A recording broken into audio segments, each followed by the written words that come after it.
Well, welcome. Welcome to Local Ghost Stories for Teens. My name is Kathi Kresol, and I have been researching and writing about local hauntings for the past 16 years in this area.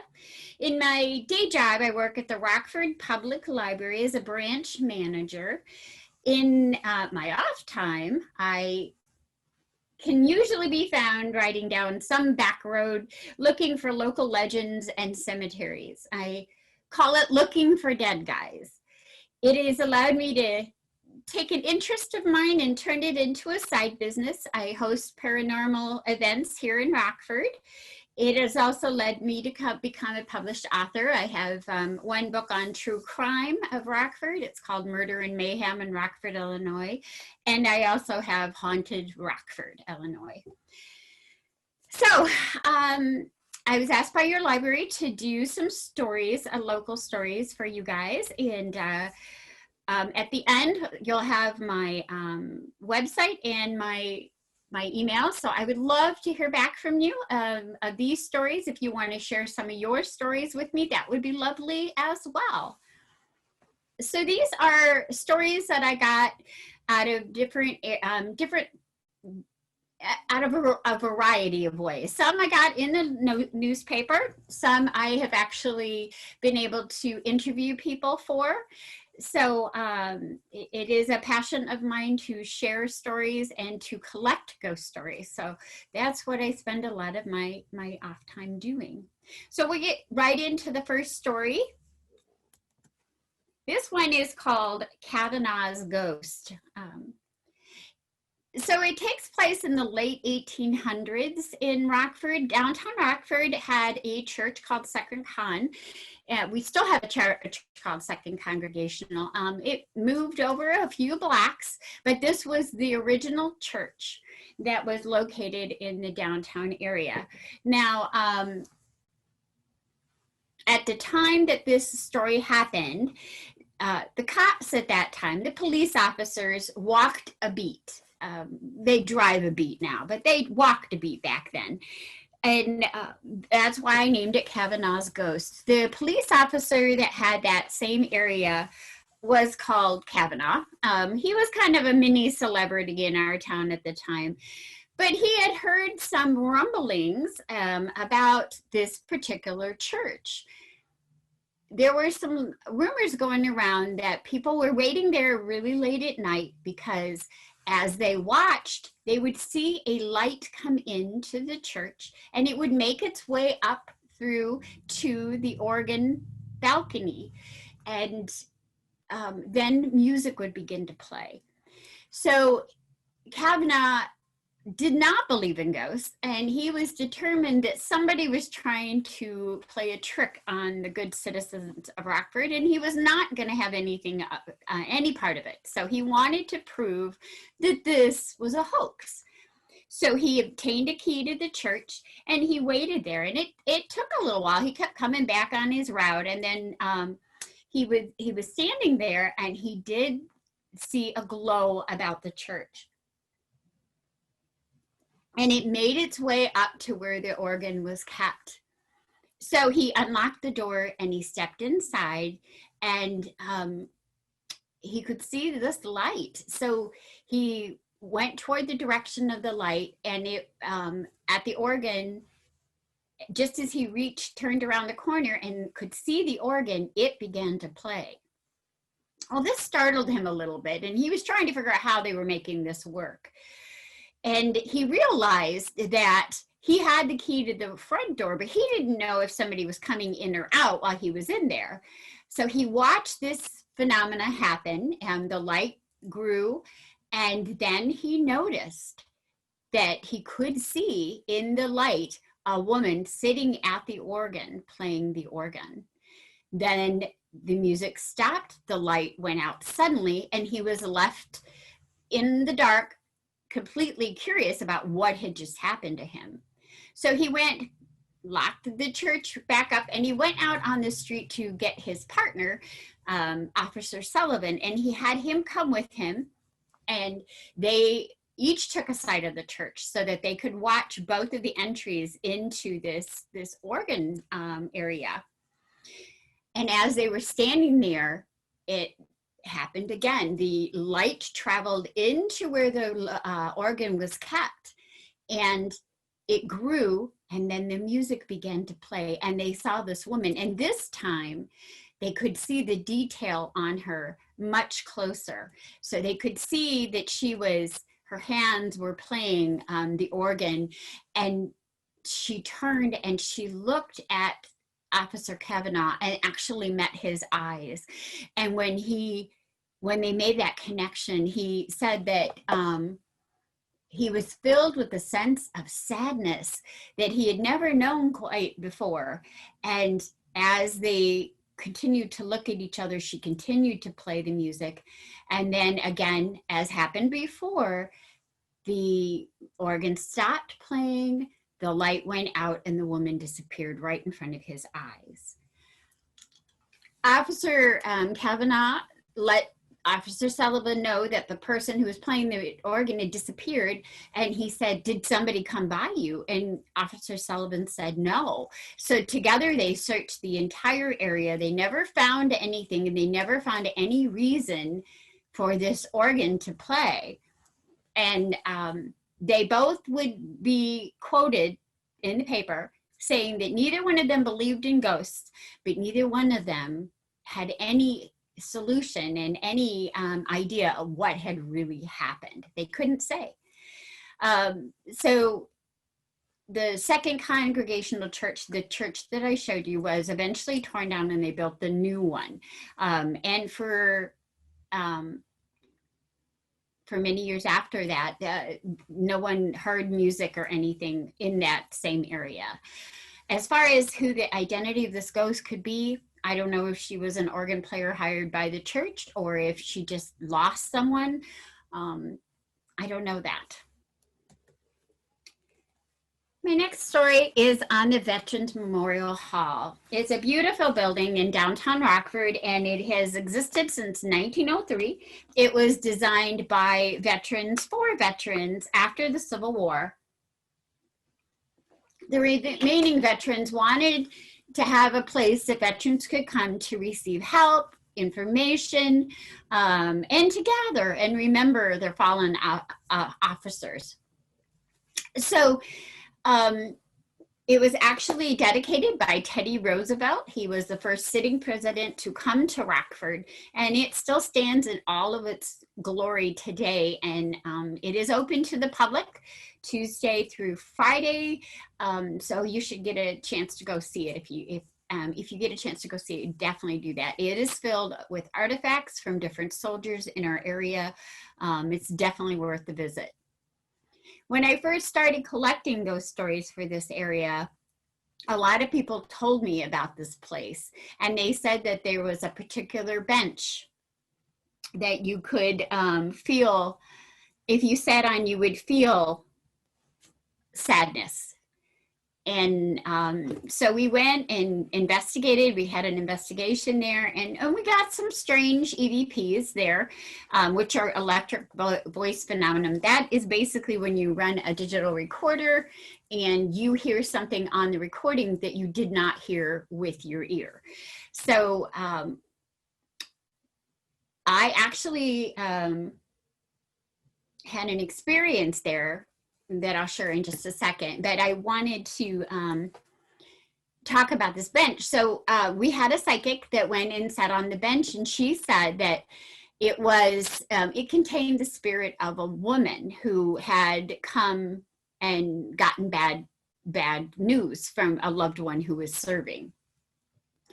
So a few years after we started going there, because we've been going there for quite a while now, I was actually able to find a story that kind of fit that pattern.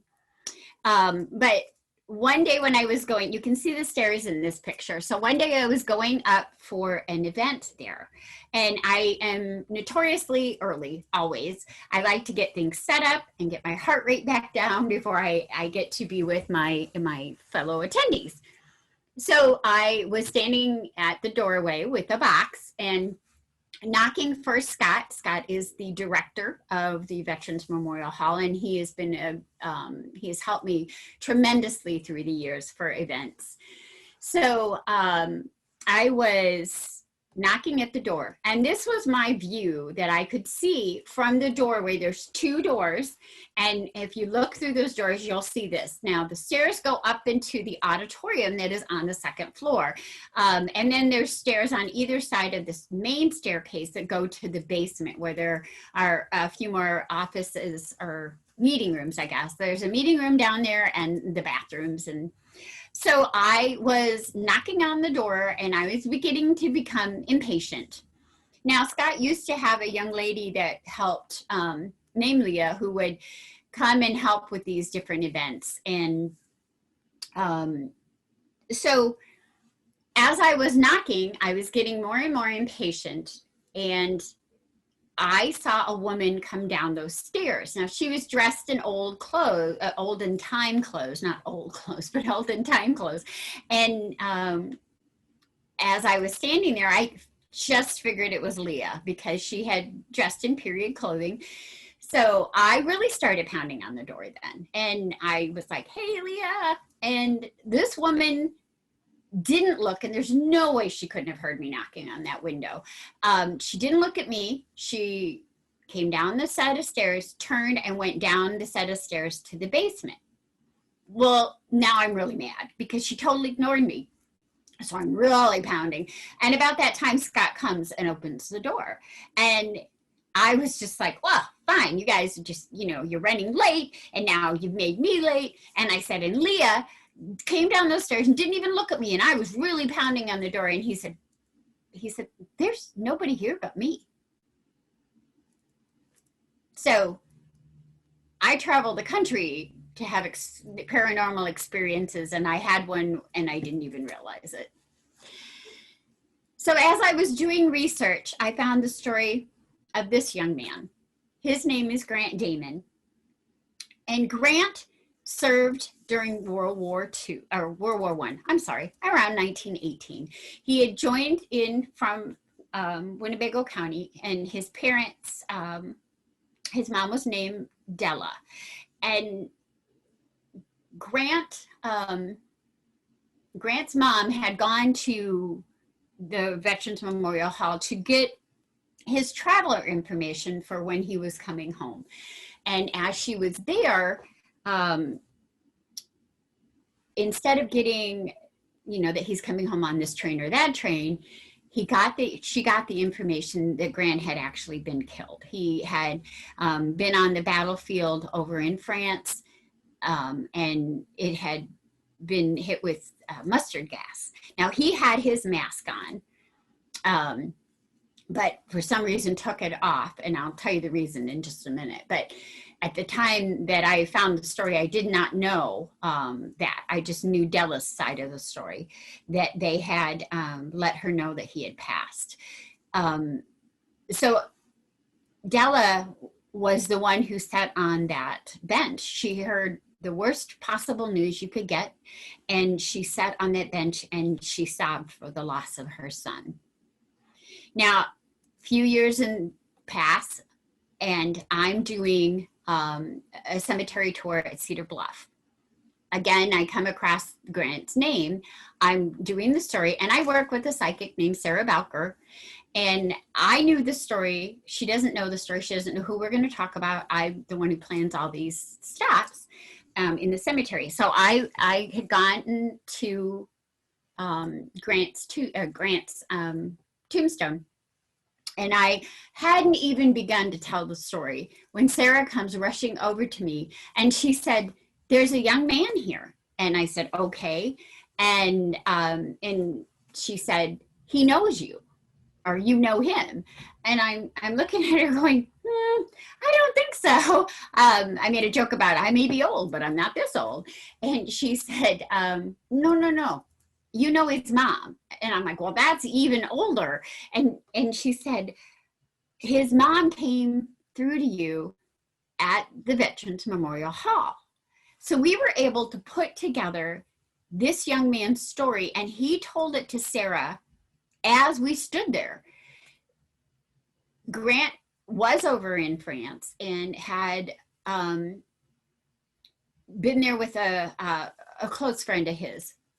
As they were marching off the battlefield, because of the mustard gas, he had his gas mask on. But when he turned, his friend had been shot and was laying on the ground, and it had knocked off his gas mask. So Grant ran and put his own mask on his friend's face and carried him off of the battlefield. Unfortunately, during this time, he inhaled the mustard gas. Now, mustard gas doesn't kill you automatically. It eats away at your nose and your throat and your lung linings until actually you suffocate to death. And it took him a month to die. Grant had been dead a month by the time his mom was even notified. They sent him here to be buried. It took a little while to get him here because of the war, of course. So, but he was actually buried next to his family there on the Cedar Bluff Cemetery. So unfortunately, he still haunts the cemetery, and she still haunts the Veterans Memorial Hall. And Sarah is trying to work with them to reunite them, their family. This is another story that I got out of the newspaper. It's called The Phantom of the Third Ward. The Third Ward area was down around where all the railroad tracks are downtown off of South Main Street. So this story took place in the early 1900s, and there was, it was in the newspaper that there was a ghost. They had a horrible apparition who would walk that area. He was a skeleton that glowed in the dark, basically, and it would follow people home from the train station. Now, at this time, this was the train station downtown, and there were, I don't know, 50, 60 trains a day coming through. So this apparition would wait for folks, and when they got off the train, it would follow them as they made their way home. So this is not an actual picture of the glowing skeleton, but this is what a skeleton looks like. Well, people started to flee the area, except, of course, the children. The children all flocked to the area trying to scare each other. And there was a particular day that a group of these younger children decided to play hide and seek down in this area. So one little boy wandered away from the group to hide, and he found a great yard to hide in, and he hunkered down next to this barrel that was there. And he must have picked a really good hiding place because nobody came looking for him. And he grew cold, and he grew afraid because now it was fully dark, and he's squatting down by this barrel. And as he stood up, he knocked the lid off of the barrel that was standing next to him. And he looked down inside the barrel, and he found a full skeleton. He began to scream. His scream brought the neighbors running, and they all came to see what was going on.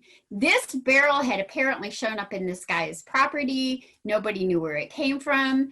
And from the doctor's opinion and the medical examiner's opinion, this skeleton had been dug up. He hadn't died recently. He was from a while ago. So it wasn't anything that, it was almost like a practical joke. Somebody had dug up a skeleton and put it in a barrel and then stuck it in somebody's yard, and this young boy found it. After, of course, they couldn't bury this back where it came from. They didn't know who this person was.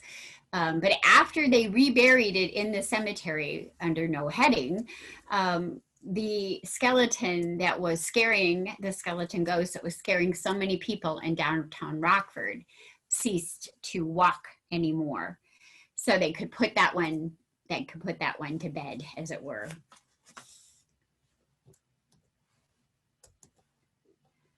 Now, sometimes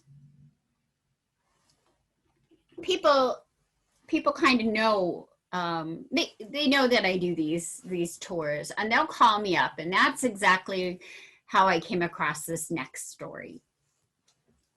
This was a few years ago now, but I got called by a warehouse here in Rockford, and they had a little problem, and they wanted me to bring in one of my teams that I work with and see if I could figure out what was happening. So I went there, and the warehouse is on the left. It had been there for many, many years. It was actually the Malquist Egg Company at one time. So they would package up the eggs and send them out to the stores and stuff. And it's right by the railroad tracks. This is by the airport. So there's a lot of warehouse area down in that area.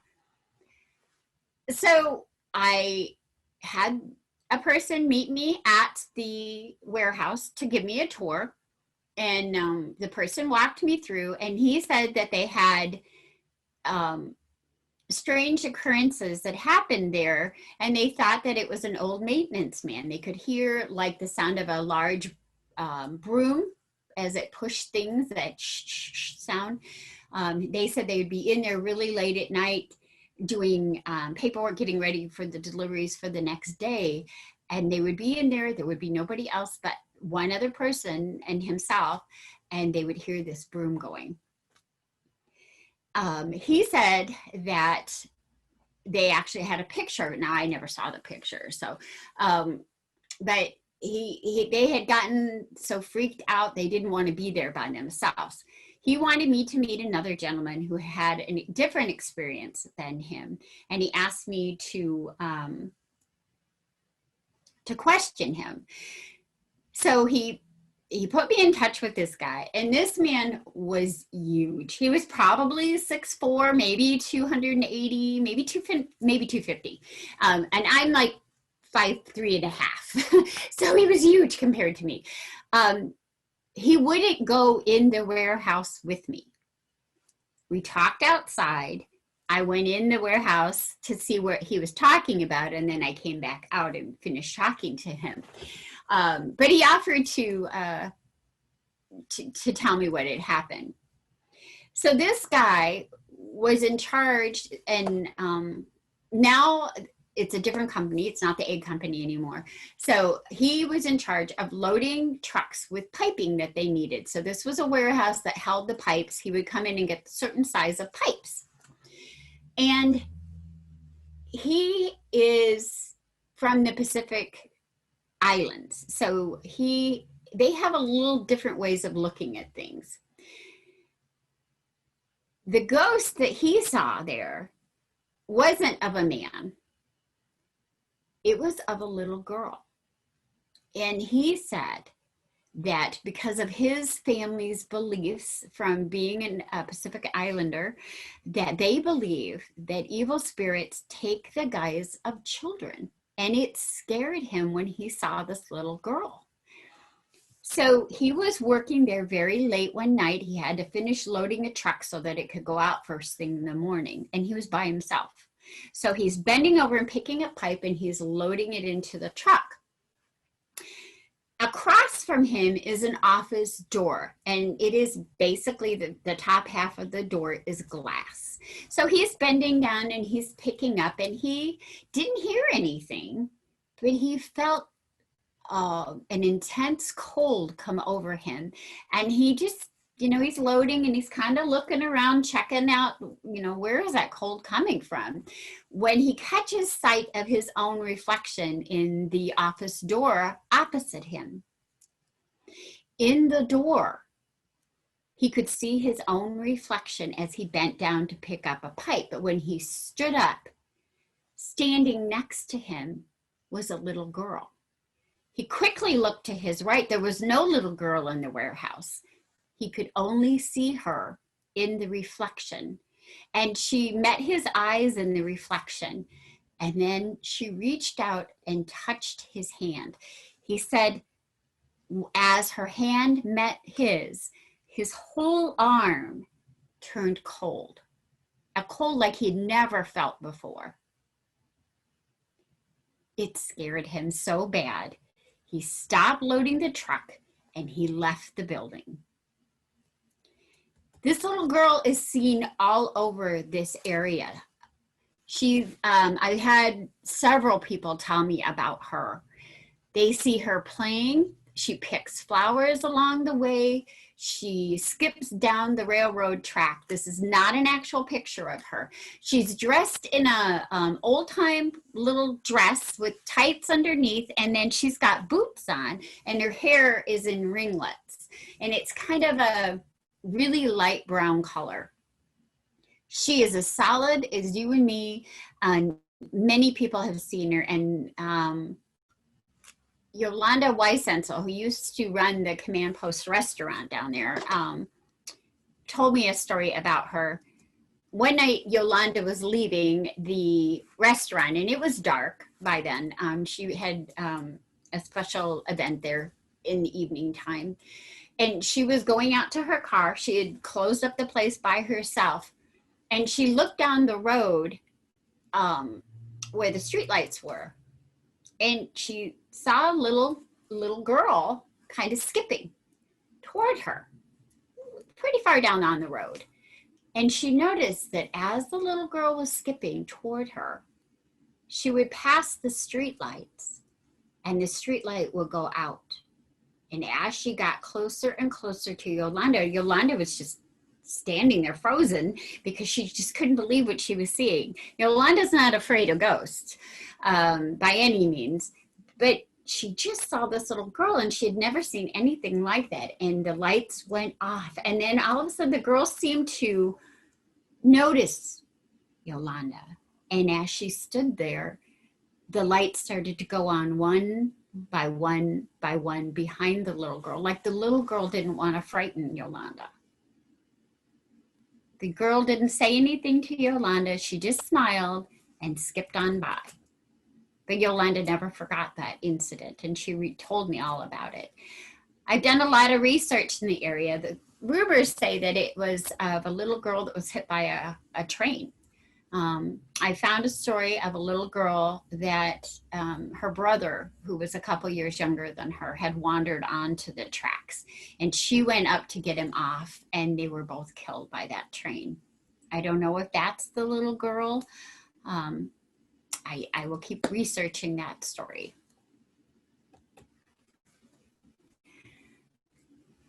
So this story kind of surprised me when I found it. Now, anybody who's been here for very long in this area has probably heard of Resurrection Mary and that highway ghost that's picked up there in Chicago area.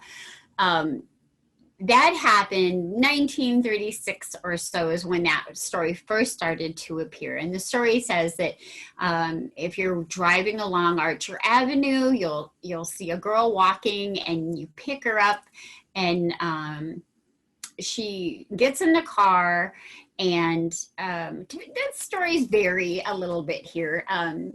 She might complain that she's cold, and the gentleman driving who picked her up and put her in the back seat might loan her his coat. And then when she gets to the cemetery, she tells him to stop. That wasn't the address that she had given him, but when they get past the Resurrection Cemetery, she'll ask him to stop, and she'll disappear out of the car. Some say that the next day the guy went back to where he dropped off and walked through the cemetery and saw his coat hanging over a tombstone there. I don't know. There was another part of that story that said that he went on to her address that she had given him, and when he got there, the woman who answered the door said that no, her daughter had been killed the year before. So that is the Resurrection Cemetery story. This story takes place on Grant Highway, as it was called then in the 30s. This one is 1934, so it actually predates the Resurrection Cemetery story. There was a young couple that had gone into Chicago for the Columbian Exposition during that year, and they were returning back, and they were talking about their day, and Grant Highway would be Route 20 now. That passes by Belvedere. And they were going by there when they saw a woman on the side of the road, and she was dressed like she had been to a party. So they figured her car must have broken down. So they pulled over and they asked her if she'd like a ride. And she said that yes, she would appreciate that. And she got in the car and she was talking to them about her day and her party that she had been to with her friends and her pretty dress, and she had got her hair done. And it was late. It was really late at night. So the husband and the wife were kind of chatting with her, and they noticed she had gotten quiet. So they figured she fell asleep. So the woman, the wife, kind of smiled at the husband, and she leaned back to see the back seat of the car, and was horrified to see there was nobody in the car. So they pulled over really quick, thinking that maybe she had fallen out. They didn't hear the door or feel a draft or anything, so they didn't think the door had opened, but you don't know. So they pulled over and they were checking all over. The woman had told them her name and given them her address. Well, the couple was so disturbed by this that they couldn't sleep much that night. So the next morning they got up and they went to the address that this Mrs. Johnson had told them that she lived. And when they got there, the guy said that Mrs. Johnson had lived there a year before, but she had been hit by a car on Grant Highway and passed away. Now, when I get these stories, I start going backward in time. So I found the story from 1934. And I started going back through newspapers looking for a Mrs. Johnson, never really thinking I'd find her, but I did. There was actually a woman killed on that highway, her and two friends. Now, this is 1934, so it's just past the Prohibition. But Mrs. Johnson had two young children that she had left at home, and she had gone out to a party with her friends. They had too much to drink. So instead of driving home, they parked their car on Grant Highway and decided to walk. Unfortunately for Mrs. Johnson, a car had plowed into the little crowd, the little group of people that were walking home, and she was killed. She died instantly there on the highway. She struck her head when she fell. The article went on to say that her two children, they were looking for someone, a relative or something of hers, because here are these two little kids that she had left alone that now had no mom, and they were trying to put together somebody with them that could take custody of these two children. So I don't know. Those stories continued for quite a while on Route 20 on the Grant Highway. And I don't know, maybe if you drive along there, you'll see a woman in a really pretty dress that I don't know if you should pick her up or not. So probably the most famous ghost story in Rockford is this home here on the west side down by the river. The east side of the river. So this is Emma's house. And Emma was actually lived in this house. Emma Jones and her husband Frank bought the house when they were a newly married couple. They had lived in different parts. She was actually born in Orfordville, Wisconsin, and they got married and he moved here. And he started his own trucking company. So he would, deliver things for people, and it became quite successful, but he had to travel for his job. So sometimes Emma was left in the house and she would, work on her house.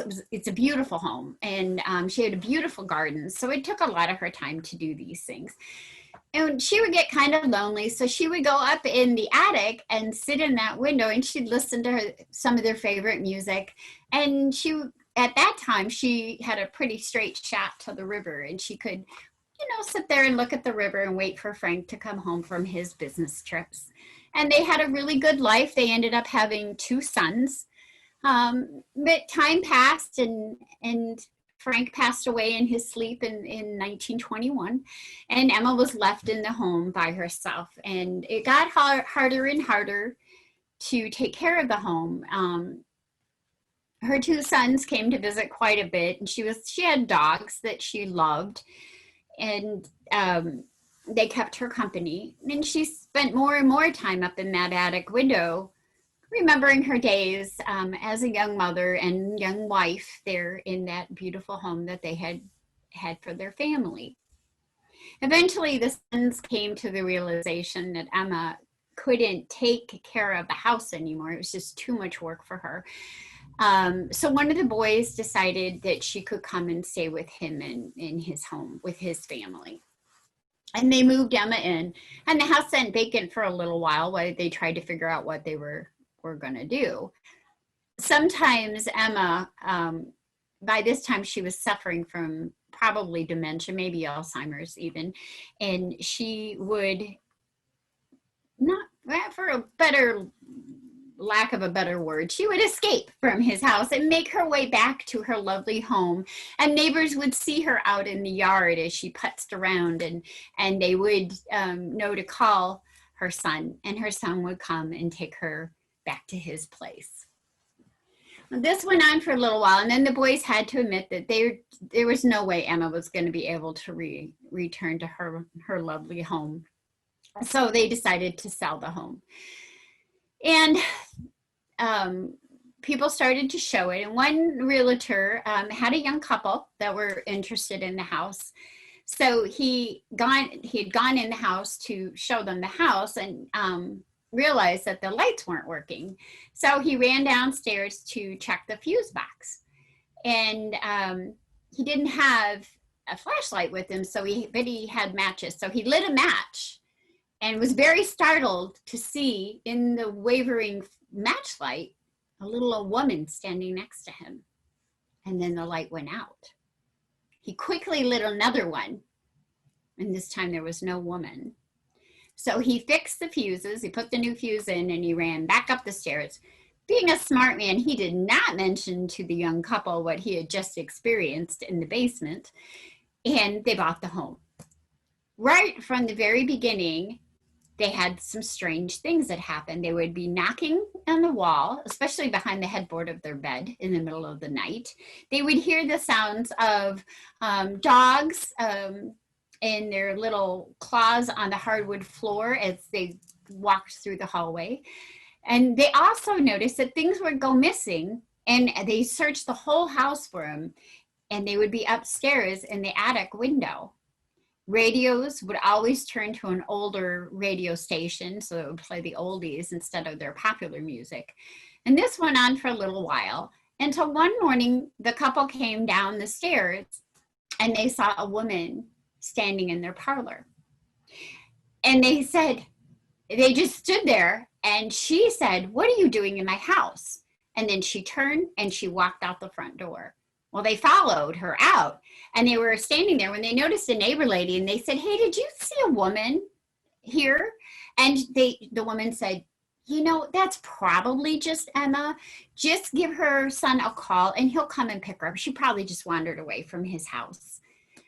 They gave the son a call, and they were informed that Emma had died weeks earlier. So they moved out. The next homeowner that bought the house went through some of the same things that the young couple had gone through: the footsteps, the dogs, the things going missing. But he also started to get phone calls in the middle of the night. And at first there was nobody there, but after a little while, he would hear scratching like a static noise. And then a little while further down the road, he started to hear a woman's voice. It took a while for it to become clear, but then to his horror one night, the voice asked, "Am I dead?" So he moved out.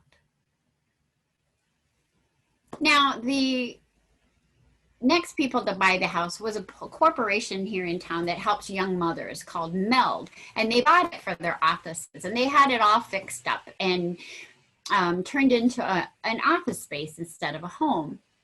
So they went through some of the things during the remodeling that, things would go missing, and the tools would go missing, and the radios would go missing, and they always would be in that attic area. And they went through a couple of different construction companies because some of the men became too spooked to work there. But eventually they did make it into that business. And the women that worked in the offices went through some of the same things that the couples had gone through. And one night, a woman, most of them times they weren't there after dark, but a woman was working on a project and she left late. Now they had a parking lot in the back of the house, and they would turn off all the lights, set the alarm, and go out to their car. And as they were looking back at the house, the lights would go back on one by one by one.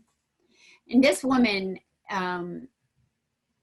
like I said, she left a little later than usual. So she pulled around the corner onto First Street where this house is located. And she looked in through the window. And at that time, they didn't have curtains over the door. And you could see the staircase behind it. And she saw the form of an old woman just staring at her through the doorway. She didn't quit, but she told her boss she would never stay that late alone again. Eventually, the house was turned back, sold again to a residential home. And it seems that Emma likes the fact that it is owned by a family. The sightings have been less of her, and the psychic that I work with, Sarah, says that she's afraid that she'll frighten the children in the home. So she doesn't go in the house. So she just hangs out outside in the garden. She's still confused. She still doesn't know she's dead. But we don't get in touch with her at the cemetery. She is buried at Cedar Bluff Cemetery as well. And this is her tombstone that I took a picture of. So Emma is there. And she just doesn't want to scare anybody. So you'll just see her around the house. I have just a couple of more stories for us. Coronado, now if anybody was to ask me what the most haunted place in Rockford was, I would probably say anywhere I'm standing at 2 a.m. checking out ghosts. It's scary to me. But Tinker would probably be the Tinker Swiss Cottage. If you ever get a chance to go, you need to go. They have paranormal evenings, even during COVID, we've been able to have a few people with masks come and join us. So if you get a chance to go, definitely take that advantage. But the Coronado is another really good place. And we used to host events there. And one night, and I'm just going to do this pretty quick, so these are some of the claims there. When you walk in the lobby, this used to be the old ticket box, the one on the left here. And they say that if you look in the mirror, you'll see your self standing there. And you'll also see a man in a tuxedo standing next to you. If you look, he won't be there in person, but you can see his reflection next to yours. They say old Willard Van Mater, who made the Coronado, likes to greet his guests just like he did during the many years that he ran the theater when he was alive. The theater was built in 1927 by Willard and his wife, Irma. They loved the theater so much that they actually built an apartment for it, or in it. And there is a picture of their apartment on the upstairs. And the piece of furniture on the left-hand side of that picture is a desk that was owned by Irma. And she doesn't like it if you touch it. So people the ghost hunters that used to come for investigations there would ask her to knock on it or whatever. And we got some pretty interesting EVPs there, and we heard disembodied voices. Those are the ones that you hear. You can't see anybody talking, but you hear like from a distance. And so we've had a lot of good experiences there.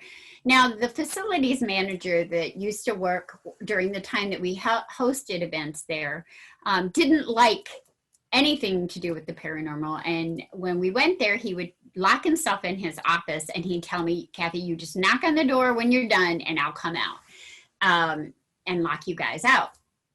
So one night we had been there doing an investigation really, really late. It was like 1 o'clock in the morning. And I knocked on the door and told him we were done. So he locked us out. So there was nobody left in the building but him. And he went on the stage, and he said that he got scared, and he had seen things in the theater before. One night after a play, they had shown the Titanic, and they had used dry ice chunks to make kind of a misty, foggy atmosphere with the Titanic. And him and some of the workers there were cleaning up the mess left after the show. And one of them accidentally dropped a piece of this dry ice. And when you drop it, it kind of does this explosion. And they thought that was kind of cool. So they started tossing it at each other. And as it would burst, this, fog would come up.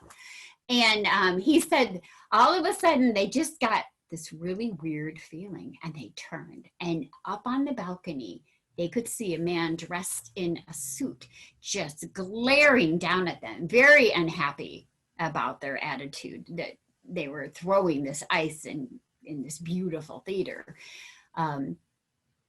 They decided that they could finish cleaning up the next day, and they left immediately. So this person had experiences in the theater, and that's why he was frightened.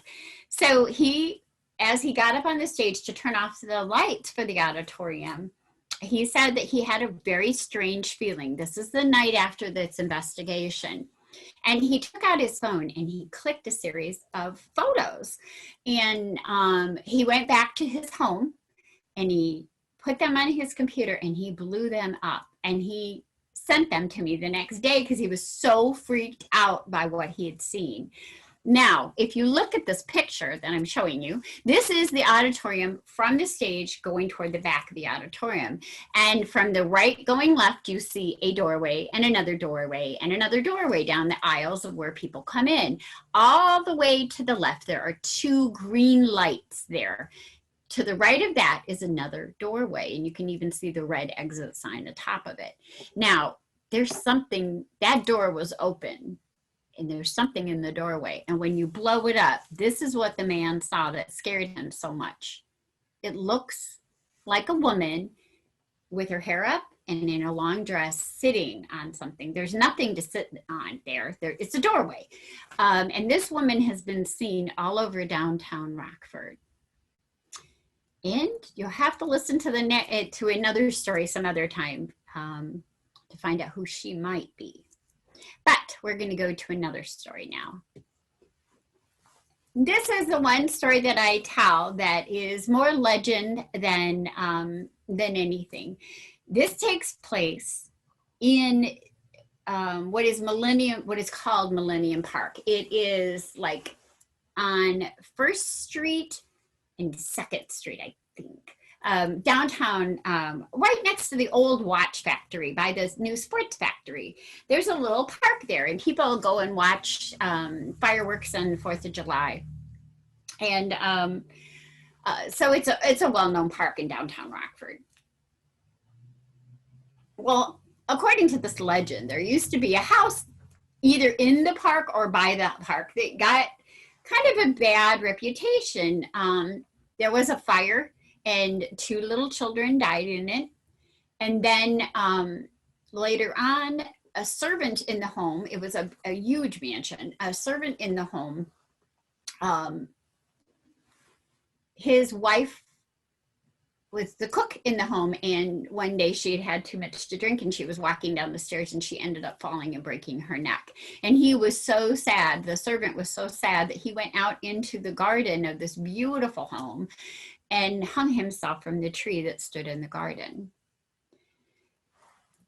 As the years went on, a family named Penfield supposedly bought it. There was the father and the mother and the son.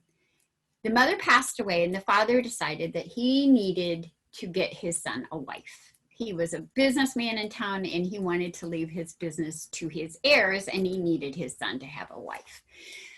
They had traveled in Europe and met this well-to-do family, and so they started to correspond, and they had a young daughter named Mariah. So Mariah and Mr. Penfield's son were married, and they came to live in the mansion with Penfield. And I'm not sure what took place, but for some reason, the father-in-law, Mariah's father-in-law, grew to dislike her very much. And she was pretty cut off. She moved from a different country, and she didn't speak the language at first, and she didn't have any friends. And her husband and her father-in-law, as they got older, started to drink more and more. So they'd spend more time just sitting, talking in the sitting room or in the parlor, drinking, instead of spending time with Mariah. And she grew very lonely, and people would see her out walking in the yard of this beautiful, beautiful home. And she'd always wear a long black dress, and they would see her walking. This is not a true picture of Mariah. This is one that I found. And they would see her walking. They noticed that she loved plants, so she would spend some time talking to the young gardener there, and help him in the garden to grow these beautiful plants. After a while, they didn't see Mariah anymore, and they didn't see the gardener anymore. And so they made up this little story that maybe Mariah and the gardener had run off, and maybe they were living somewhere very happily together. And as the time went on, the older Penfield and the younger Penfield drank more, and the younger Penfield went crazy and ended up in an institution. And the old man was left there, and he basically drank himself to death.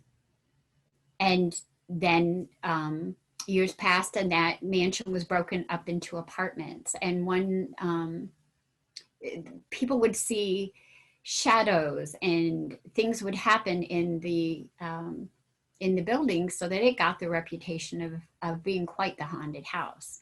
There was a young lady who moved into the apartments, and she was seeing things, and one day she came home from work, and all of the mirrors in the house were broken, and she grew frightened. So she asked her younger brother to spend the night with her, and he did. He was just a couple of years younger than her, but he was on the football team, and he was very, very brave. So he wanted to spend the night and save his sister. So they had dinner, and they went to bed, and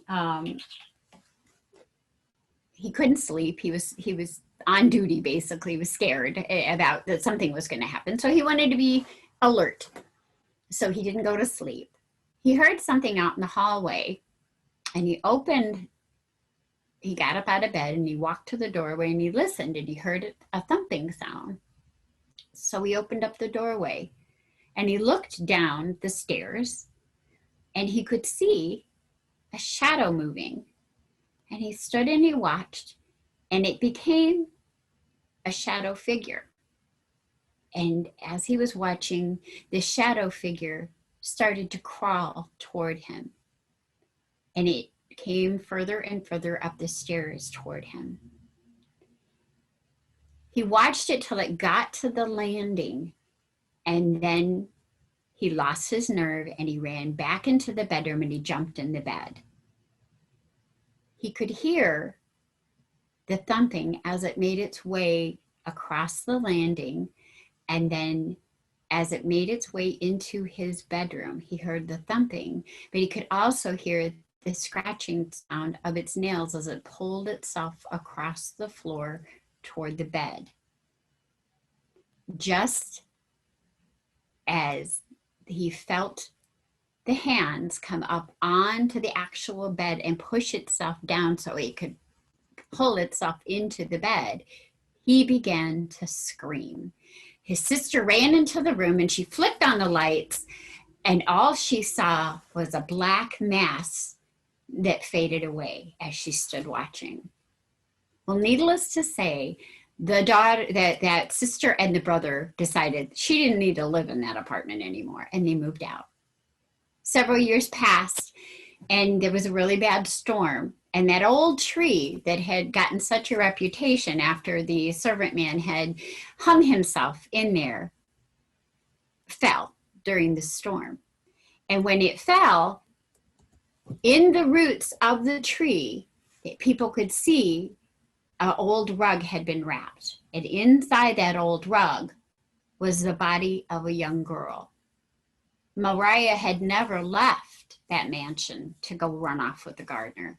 Mariah had never left the old mansion at all. Came to be that people believed that her father-in-law and her husband had killed her and wrapped her body in that rug and buried her under that tree. And when the tree fell, it pulled up Mariah's body, and the secret of what actually happened to Mariah was finally revealed.